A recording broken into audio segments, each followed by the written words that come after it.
bidang ekonomi ada dua orang putra Indonesia yang punya critical thinking saat ini, yaitu Bapak Rizal Ramli dan Bapak Faisal Basri, yang berani mengungkapkan perbedaan muscle knowledge-nya pada pejabat negara di bidang lain seperti mineral, pertambangan, perikanan, kelautan, pertahanan, teknologi, national security, dan banyak lagi. Seakan-akan tidak ada orang yang berani memberi saran, nggak ada yang bunyi. Memberi kritik dipahami oleh fans penguasa adalah hanya oleh mereka yang sakit hati. Pengkritik adalah orang yang iri, orang yang dengki, orang yang pengen jabatan. Padahal dalam demokrasi, perbedaan pendapat itu dapat menjadikan sebuah bangsa ini alert atau waspada, dan ini harus terus dibangun budaya beda pendapat yang sehat. Contoh dalam urusan coronavirus. Jauh-jauh hari saya tidak setuju dengan lockdown negara, tapi setuju dengan lockdown kota dengan argumen pendekatan keamanan atau national threat. Dianggap lebay memahami corona yang bagi pejabat saat ini hanya masalah kesehatan, sementara saya melihatnya sebagai ancaman negara. Lalu ketika memposting harga $1.15 ribuan, di mana tujuannya mau mengingatkan ada kesalahan bernegara sehingga kita kena hit, dianggap tidak sensitif karena dolar itu menguat, itu masalah global. Sebentar, corona di Vietnam tidak menjatuhkan nilai dong Vietnam. Sejak awal tahun hingga hari ini, dong Vietnam hanya bergeser 0,3% saja, sementara rupiah jatuh 10%. Heran, mau bilang Vietnam itu konconya Amerika? Kalau saya jawab iya, nanti dibilang bosman ini antek Amerika, anti Cina. Beda dengan pejabat sekarang yang pro Cina, anti Amerika. Buset, dah jauh banget lu menganalisanya. Kita lanjut. Vietnam itu keren ya. Memang keren negara pemenang perang itu. Kita tahu Amerika plus Inggris, Anglo-American adalah negara pemenang perang dunia kedua. Dan ada negara kecil juga pemenang perang lainnya lawan Amerika lagi, yaitu Vietnam. Attitude-nya keren, mental bangsanya keren, cara menyelesaikan masalah corona keren.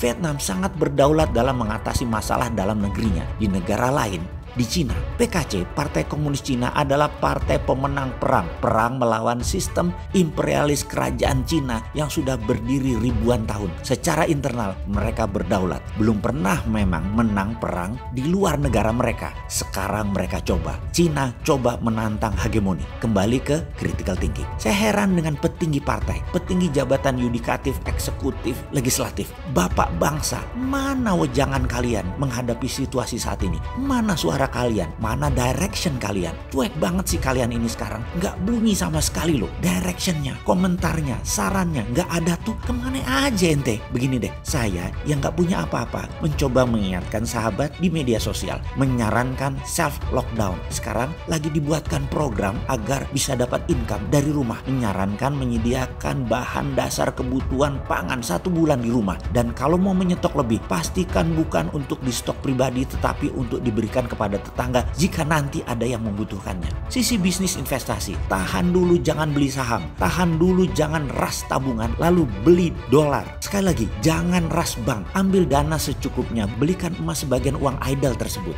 Jangan bergerak jika tidak perlu, tidak buka bisnis baru, tidak belanja hal yang terlihat murah namun tidak liquid, misalnya beli tanah di pinggir kota. Cash is king sejak bulan lalu kita dengungkan. Jaga kesehatan, lakukan bisnis dari rumah, bangun kekuatan ekonomi dari rumah. Sekarang kita mau tanya sekali lagi, mana suara para pemimpin struktural, pemimpin politik terhadap masyarakat? Mana sumbangan apa kek? Juga kalian para 9 naga dan pengusaha yang setelah lama menjadikan rakyat sebagai pasar. Inilah waktu kalian untuk giving back. Ditunggu loh kontribusinya. Kemana kalian semua itu? Apa jangan-jangan gak ngerti kenapa dolar 15.500? Mengapa ada corona? Mengapa harga minyak $22?